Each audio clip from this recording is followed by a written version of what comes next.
नमस्कार, मैं हूं कृष्ण पाठी और आप देख रहे हैं हमारा विशेष कार्यक्रम सितारे हमारे। आप सभी दर्शकों का इस कार्यक्रम में स्वागत है।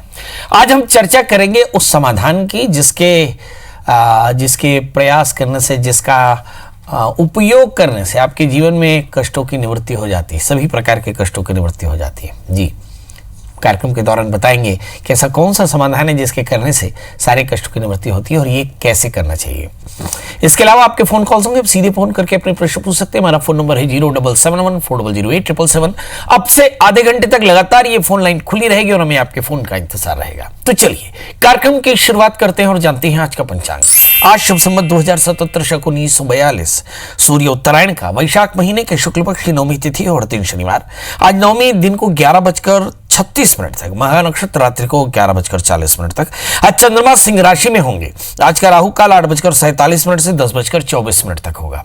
तो दोस्तों, ये तो था पंचांग और अब बात करते हैं एक ऐसे समाधान की जिसको करने से सारे कष्टों की निवृत्ति होती है। तुलसीदास जी अपने प्रारंभिक रामायण की भूमिका में लिखते हैं कि नाना पुराण निगमागम सम्मतम यद रामायणे निगतम क्वचिद अन्यथोपि, कि आपने बहुत सारे निगमागम यानी वेद और पुराण पढ़े होंगे, मगर एक बार रामायण पढ़ें तो उसमें कुछ खास चीज दिखाई पड़ेगी। यहीं पर रामायण में एक वाक्य लिखा है, भावी मेट सकहि त्रिपुरारी, कि सभी प्रकार के कष्टों की निवृत्ति भगवान त्रिपुरारी की कृपा से दूर होती है। तो इसका मतलब यह हुआ कि भगवान शिव की आराधना ही सभी प्रकार के कष्टों का समाधान है। बड़ा प्रश्न है कि शिव कहते किसे हैं। शयति तिष्ठेति यो जनानाम मध्य शिव इति, अर्थात जो परमात्मा अत्यंत सहज हो, सबके बीच में रहता हो, ऐसे देवता का नाम शिव है। तो आज हम चर्चा करेंगे शिव महिमा की, यानी हम बात करेंगे शिव तांडव की।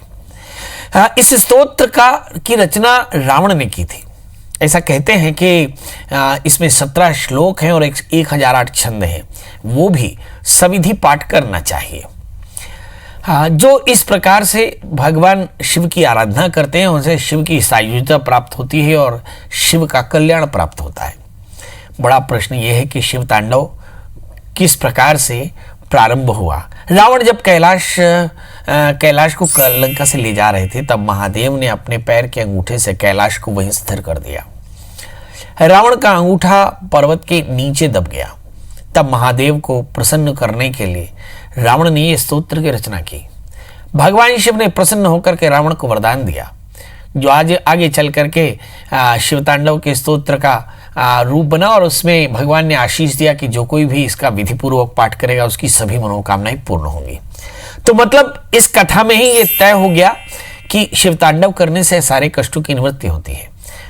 कहते हैं कि शिव तांडव करने से ही रावण को भगवान शिव की सायुज्यता प्राप्त हुई और उसे अमरता का आशीष भी मिला। अब सवाल यह है कि शिव तांडव का स्तोत्र करना कैसे चाहिए। तो भगवान की भक्ति के दो तरीके हैं, एक तो सकाम अनुष्ठान होते हैं और एक निष्काम अनुष्ठान होते हैं। यदि आप निष्काम अनुष्ठान करते हो तो रोज सवेरे उठ करके आप भगवान शिव का पूजन करें और भगवान शिव के पूजन के पश्चात भगवान शिव का तांडव करें, तो तांडव स्तोत्र करें तो सारे कष्टों की निवृत्ति होती है। मगर कुछ चीज़ों का जरूर ध्यान देना चाहिए। कोशिश करें कि गाय के घी का दीपक जलाएं और थोड़ी सी गाय के घी का धूनी जरूर जलाएं। ये शिव तांडव जो है नृत्य के भाव के साथ करना चाहिए, ऐसा धारणा है। ये भाव की चरम अवस्था है। जब आनंद और नृत्य की अवस्था में आप समझ करके पाठ करें तो समझिए कि भगवान की कृपा होती है और सब प्रकार की कष्टों की निवृत्ति होती है। तो ये तो था शिव तांडव के पूजन का विधान। अब बड़ा प्रश्न ये है कि शिव तांडव स्तोत्र के पाठ के समय किन चीज़ों का ध्यान रखना चाहिए। हमारे यहाँ लिखते हैं, ज्ञातो प्रारंभ कुर्वीत अकुर्वाणो मनुष्यति। कोशिश ये करें कि किसी अच्छे गुरु से इसकी दीक्षा लें और शुद्ध पढ़ें, आराम से पढ़ें और समझ कर पढ़ें। पढ़ने में कोई गलती ना हो और पाठ के समय व्यवधान ना हो।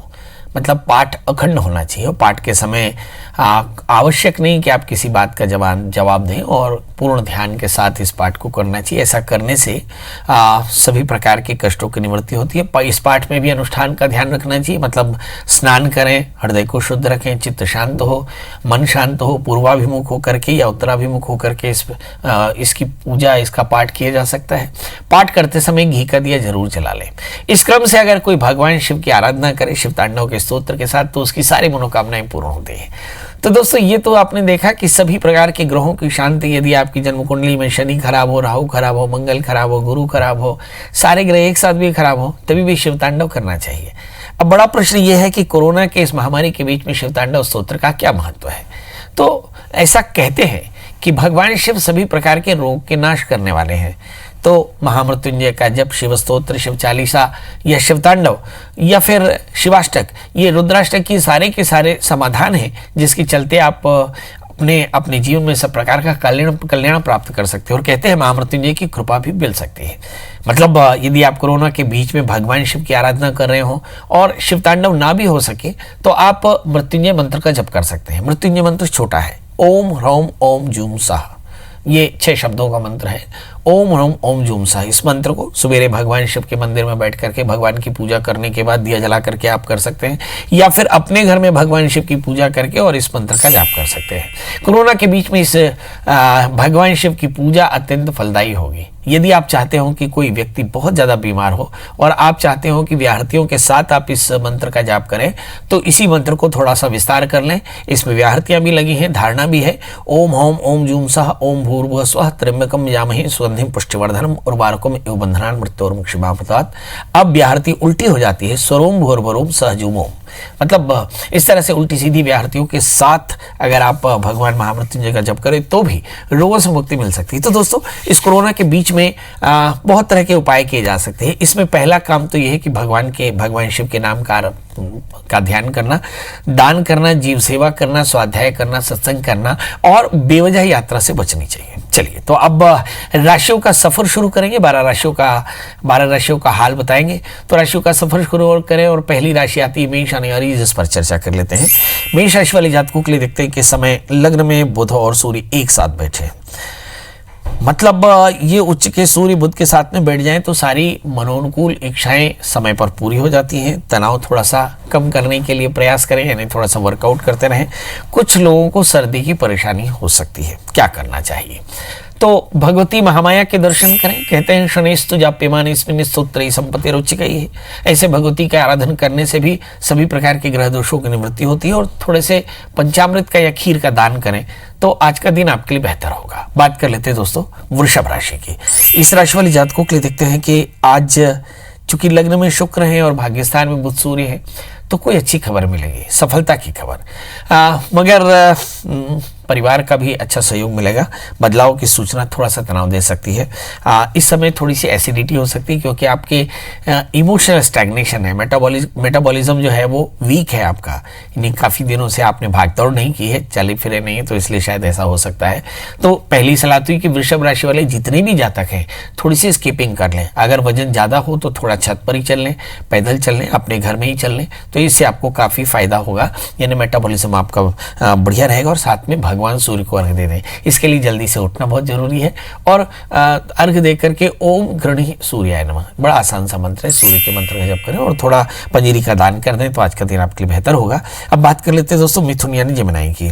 इस राशि वाले जातकों के लिए देखते हैं कि बहुत तरह के ऐसे व्यापारी जो ग्रोसरी का काम करते हैं, दवाइयों का काम करते हैं, इन्हें बहुत फायदा होगा क्योंकि यही एक व्यापार है जो चल रहा है। दूसरा, लोगों का अच्छा समर्थन मिलेगा क्योंकि 7वें स्थान में केतु है और सप्तमेश बुध हैं जो 11वें स्थान में बैठे हैं, मतलब बहुत सारे दोस्तों का साथ मिलेगा।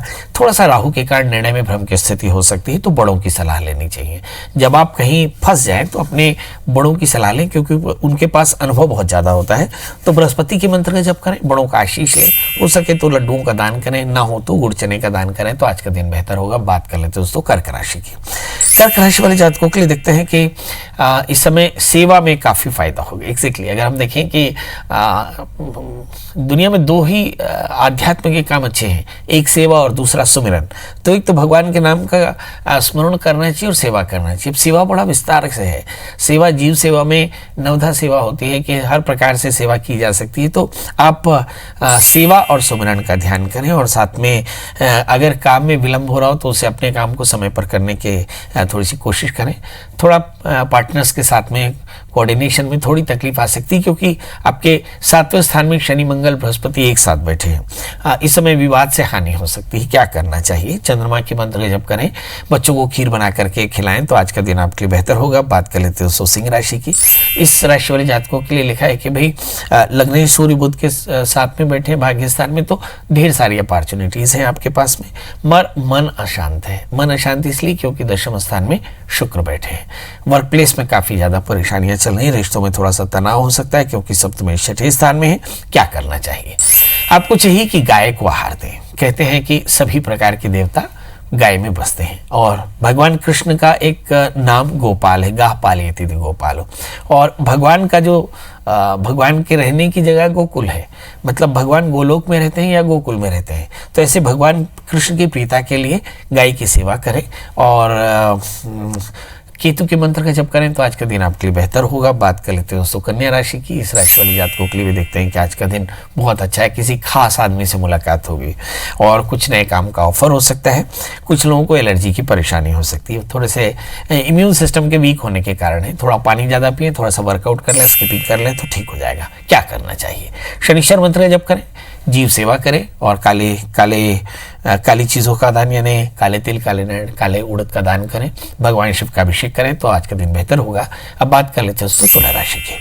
अनिर्णय की स्थिति हो सकती है क्योंकि भाग्य स्थान में राहु पड़े हैं तो लगातार उलझनें बढ़ती नजर आ रही है। इस समय अगर प्रवास देखें तो 8वें स्थान में शुक्र है। यदि आप यात्रा करेंगे तो तनाव हो सकता है, लिटिगेशन हो सकता है, मन थोड़ा सा भ्रमित होगा होना भी चाहिए। इस समय चूंकि राहु भाग्य स्थान में है तो थोड़ा सा मन भ्रमित होगा, पर जिद्दी भी हो सकता है। कुछ लोगों को आकस्मिक हानि की संभावना है, मतलब चोरी हो सकती है। अपने आसपास की चीज़ों का एकदम ध्यान रखें। क्या करना चाहिए? तो मुझे ऐसा लगता है कि नासे रोग हरे सब पीरा जपत निरंतर अनुदीरा। तो आज भगवान हनुमान जी का दर्शन करें, हनुमान चालीसा का पाठ करें, गाय की सेवा करें, गाय को एक रोटी गुड़ खिलाएं तो आज का दिन आपके लिए बेहतर होगा। अब बात कर लेते हैं दोस्तों वृश्चिक यानी स्कॉर्पियो की। इस राशि वाले जातकों के लिए फिर से वही लिखा है कि प्रवास के दौरान हानि हो सकती है, परेशान हो सकते हैं, इसलिए कोशिश करें प्रवास ना करें। आज का दिन बहुत सारी दुविधाओं से भरा होगा। मैं तो लगातार काफ़ी दिनों से कह रहा हूँ कि वृश्चिक राशि वाले जातकों के लिए 8वें स्थान के राहु काफ़ी ज़्यादा पैनिक है और काफ़ी ज़्यादा तनाव देने वाले हैं। और आप देख रहे हैं कि इस कोरोना में तनाव तो मेरा ख्याल है सभी को ही होगा। कुछ आकस्मिक हानि की संभावना है तो किसी भी प्रकार का शॉर्ट टर्म इन्वेस्टमेंट बिल्कुल ना करें। शेयर स्टॉक्स एमसीएक्स में बिल्कुल भी इन्वेस्टमेंट करने की जरूरत नहीं है। आप अपने ट्रेडिशनल बिजनेस को कर सकते हैं, नहीं तो चुपचाप अपने घर में बैठे अपने हॉबीज के साथ अपने परिवार के साथ रहें तो बढ़िया रहेगा। कुछ लोगों को सिर की तकलीफ हो सकती है क्योंकि तनाव ज़्यादा है। क्या करना चाहिए? दत्तात्रेय कवच का पाठ करें, द्राम दत्तात्रेय नमः। ऐसा कहते हैं कि जैसे किसी के जन्म कुंडली में राहु का दोष ज़्यादा हो तो दत्तात्रेय की सेवा करनी चाहिए। भगवान दत्तात्रेय की कृपा से सारे कष्टों की निवृत्ति होती है। तो आपके पास दत्तात्रेय कवच, दत्तात्रेय स्तोत्र का होता है, पाठ कर सकते हैं। काली उड़द का दान कर सकते हैं, गुड़ का दान कर सकते हैं तो आज का दिन बेहतर होगा। अब बात कर लेते हैं दोस्तों धनु राशि की। इस राशि वाले जातकों के लिए देखते हैं कि बहुत सारे लोग जो है धीरे धीरे अपने काम में वापस हो रहे हैं। सरकार भी चाहती है कि धीरे धीरे चीज़ें सेटल हो। रूटीन ठीक करने में थोड़ी सी दिक्कत जरूर है, मगर रूटीन ठीक होने की स्थिति में आ गई। कुछ जरूरी बातों का एकदम ध्यान रखना चाहिए कि आप समय का पालन करें, अपने रूटीन का ध्यान रखें। क्या करना चाहिए? चूंकि लग्नेश धनु स्थान में बैठे हैं और लग्न में केतु 7वें स्थान में राहु, तो अपने दोस्तों पर थोड़ा सा नजर रखें। कई बार क्या होता है कि कुछ बहुत मीठे दोस्त जो है बहुत कड़वा अनुभव दे जाते हैं, तो कोशिश ये करें कि इन मीठे दोस्तों से बच के रहें और भगवान सूर्य को अर्घ दें। हो सके तो खीर का दान करें तो आज का दिन आपके लिए बेहतर होगा। बात कर लेते हैं मकर राशि की। इस राशि में भी देखते हैं कि नौकरी को लेकर के थोड़े बहुत प्रवास होने की संभावना है, मगर कोशिश करें आप प्रवास न करें। आप ऑनलाइन इंटरव्यू दे सकते हैं। परिवार में सुख सुविधा जैसी है रूटीन में वो रहेगी। धैर्यहीन हो सकते हैं आप, थोड़े से इम्पेशेंट हो सकते हैं क्योंकि मंगल एक साथ लग्न में बैठा है शनि और बृहस्पति के साथ में। ये अंगारक दोष है। अगर हम पूरे कोरोना का विस्तार देखें तो इन 3 ग्रहों के कारण ही कोरोना का विस्तार मेरी नज़र में है कि जब से शनि मकर राशि में आए, फिर उसके बाद मंगल और फिर उसके बाद में बृहस्पति आए, तब तक आप देख रहे हैं कि लगातार कोरोना का विस्फोट हो रहा है। 29 मार्च के बाद में जैसे बृहस्पति का प्रवेश हुआ तो ये थोड़ा सा ज्यादा हो गया। मतलब मकर राशि वाले जातकों पर इन ग्रहों का असर थोड़ा सा ज्यादा है। अब बड़ा प्रश्न ये है कि क्या करना चाहिए। इम्पेशेंट बिल्कुल ना हो, विवाद बिल्कुल ना करें। इसके अलावा आप चाहें तो बृहस्पति का मंत्र जप करें, बड़ों का आशीष लें और साथ में चापलूस लोगों से दूर रहें तो आज का दिन बेहतर होगा। बात कर लेते हैं दोस्तों कुंभ यानी एक्वारियस की। इस राशि में थोड़ी सी ज्यादा परेशानी है। 12 राशियों में ये इकलौती राशि है जिसमें शनि 12वें में है, बृहस्पति 12वें में और मंगल 12वें में।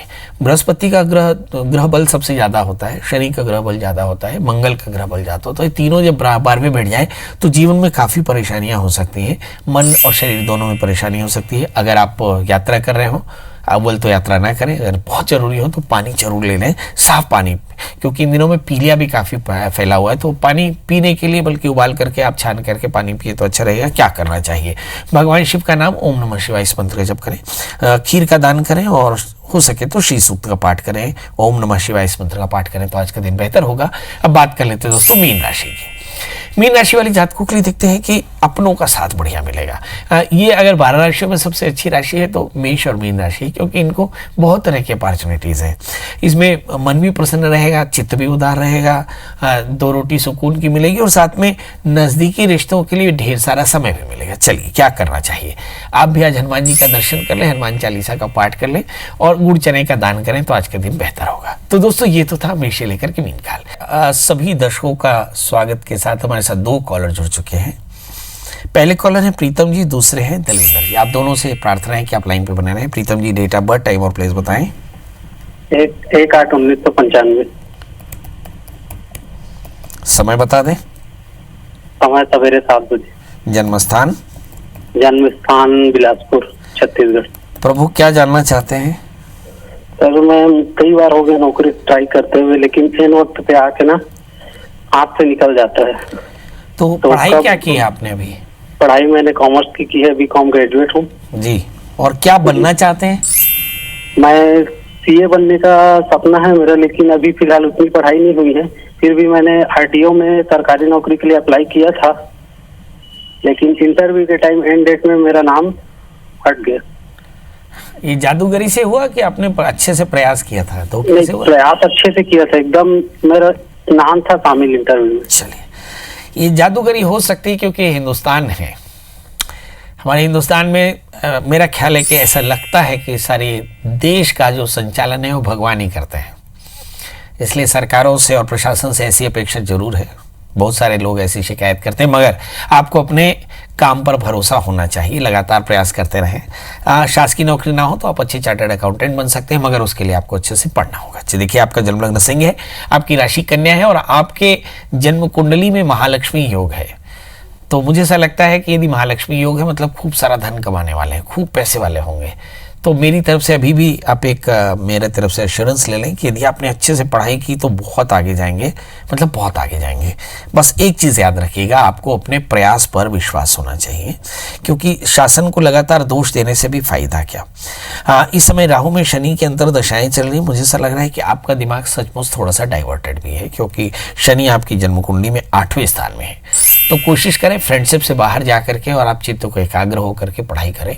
वर्ष 2022 के बाद में आपकी लाइफ में स्टेबिलिटी होगी यदि आप एकाग्र नहीं हो पाए। यदि एकाग्र हो पाए तो समय आपके लिए काफ़ी अच्छा भी हो सकता है। वैसे मैं आपको बता दूं कि इस समय शनि की अंतर्दशा और शनि आपके सप्तमी होकर के अष्टम स्थान में है, बहुत अधिक फ्रेंडशिप आपके लिए तकलीफ दे सकती है। जी, हमारे से अगले कॉलर हैं दलविंदर जी। दलविंदर जी आपका बहुत बहुत स्वागत है, बताइए क्या जानना चाहते हैं? दलविंदर जी मेरी आवाज़ मिल रही है आपको? दलविंदर जी मेरी आवाज़ मिल रही है? जी मिल रही है आवाज। जी बताइए डेट ऑफ बर्थ, टाइम और प्लेस। बच्ची के बारे में पूछना था। डेट ऑफ बर्थ है 27 मार्च 2000। 27 मार्च या 5? 27 मार्च 2000। और समय? समय 5:55 शाम का। जन्म स्थान? जन्म स्थान का जोड़ा, क्योंझर डिस्ट्रिक्ट, उड़ीसा। बुरला? जोड़ा, JOD है, जोड़ा जी। ये कहाँ पड़ता है? क्योंझर डिस्ट्रिक्ट, उड़ीसा। क्योंझर, हाँ जी जी। बताइए क्या जानना चाहते हैं? ये इसके कैरियर के बारे में जानना था। अभी ये होटल मैनेजमेंट का कोर्स कर रही है, तो इसका फ्यूचर कैसा है? तो होटल मैनेजमेंट के लिए क्यों आपने परमिशन दिया? एयर होस्टेस और होटल मैनेजमेंट दोनों कर रही है। चलिए आइए देखते हैं, एयर होस्टेस और होटल मैनेजमेंट दोनों ही करना चाहती हैं। इस बच्ची का जन्मलग्न मीन है, राशि इसकी धनु है और दूसरे स्थान में मंगल गुरु शनि बेहद सुंदर है, परंतु आलस्य थोड़ा सा ज़्यादा है। मुझे लगता है तृतीय 12वें स्थान में है, आलस्य थोड़ा सा ज़्यादा, इसलिए शायद चित्त की एकाग्रता थोड़ी सी ज़्यादा है, थोड़ी सी कम है। इसके लिए भी शायद इन्होंने जो चॉइस लिया वो इसके कारण है। मेरी तो सलाह ये है कि इन्हें हार्डवर्क करना चाहिए। इस समय 2013 से 16 समय अच्छा नहीं गया और अभी भी शनि के अंतर दशाएँ चल रही, चित्त में वैसी एकाग्रता नहीं है। मगर मेरी सलाह यह है कि इन्हें प्रॉपरली ग्रेजुएशन कर लेना चाहिए, किसी दिन काम आएगा। इनके लिए एक 8 कैरेट का टैलिन मूंगा, 4 कैरेट का टोपास पहना दें और कहें कि मंगल का व्रत करें, नमक तेल का त्याग करें और कोशिश करके एकेडमिक पढ़ाई यानी ग्रेजुएशन कर ले किसी भी सब्जेक्ट में, ये भविष्य में बहुत काम आएगा। जी नरेश जी, आपका बहुत बहुत स्वागत है। बताइए क्या जानना चाहते हैं? हेलो नरेश जी, आप अपना टाइम और प्लेस बताएं। जी, जन्म तारीख, जन्म समय, जन्म स्थान। जी हाँ, उनके जन्म स्थान है रतलाम सिविल अस्पताल। हाँ, और जन्म है उसका 19 तारीख को 5:30 बजे। हाँ, महीना नहीं बताया आपने ना? जी, महीना साल महीना नहीं बताया। चौथा महीना 19 तारीख रविवार 2012। जी, साल नहीं बताया, 2012 2025। अरे 2020 में हुई है अपने। अच्छा, 20 में हुई है, ठीक। जी हाँ, 20। अच्छा बताइए क्या जानना चाहते हैं? उसकी सब हमें उसका नाम, राशि, चलिए ये देखते हैं। पूरी जानकारी चाहिए सर हम। इस बच्ची का जन्म नक्षत्र पूर्वा भाद्रपद के दूसरे चरण का है और इस बच्चे का जो जन्म नाम है वो 100 अक्षर से आएगा। तो अगर ये लड़की है तो इसका नाम शोभना रख दीजिए। इस बच्ची का जन्मलग्न कन्या है और इसकी राशि जो मैंने बताया कुंभ है और भाग्य शुक्र भाग्य स्थान में है, दशमेश बुध 7वें स्थान में है, चतुर्थेश बृहस्पति 5वें स्थान में है। तो मुझे ऐसा लगता है कि लड़की परम भाग्यशालिनी है। बच्चा जो भी है, मेल फीमेल है, परम भाग्यशाली है और माता पिता के लिए बहुत खुशहाल रहने वाला है। थोड़ा सा राहु का दोष जरूर है, दशम स्थान में राहु, चौथे स्थान में केतु। इस समय जितने भी बच्चे पैदा होंगे उनको राहु का दोष रहेगा ही। तो इस बच्चे के माता पिता से चाहिए कि उनको भगवान शिव का पूजन करते रहें, भगवान शिव के नाम का स्मरण करें। बच्चे आगे चल करके बहुत नामवर होगा। जी, तो अब आपसे विदा लेने का समय। विदा करते समय रोज हम एक परंपरा हमने बना रखी है कि कोशिश ये करें कि अभी कोरोना वायरस पेंडेमिक के बीच में, महामारी के बीच में आपको चाहिए कि आप ज़्यादा यात्रा ना करें, लोगों से बेवजह मिले नहीं, अपने काम से काम रखें, भगवान के नाम का स्मरण करें, खूब जीव सेवा करें और अपनी हॉबीज़ के साथ में परिवार के साथ खुश रहें। दोस्तों, कल हम फिर मिलेंगे किसी नए विषय के साथ। तब तक मुझे दीजिए इजाज़त। नमस्कार।